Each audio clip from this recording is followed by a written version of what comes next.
brought to you by V-Guard.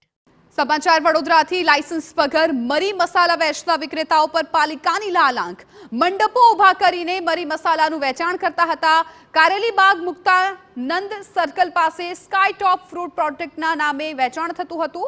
પાલિકાના food વિભાગે વેચાણ બંધ કરાવ્યું। સંચાલકે ફૂડ સેફ્ટી સર્ટિફિકેટ માટે કરેલી અરજી અગાઉ રદ કરાઈ હતી।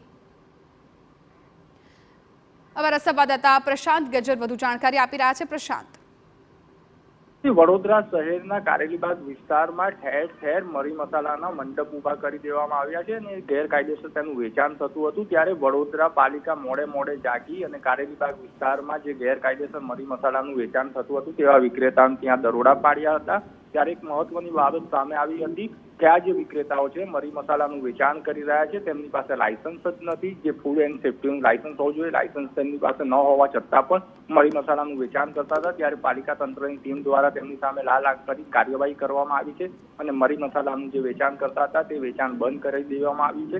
સાથે સાથે મરી મસાલાના નમૂના લેવામાં આવેલા અને નમૂના જે છે તે લેબોરેટરીમાં તપાસ અર્થે મોકલવામાં આવ્યા હતા।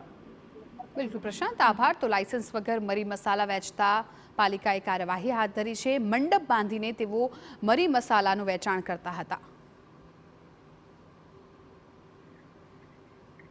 Brought to you by V-Guard.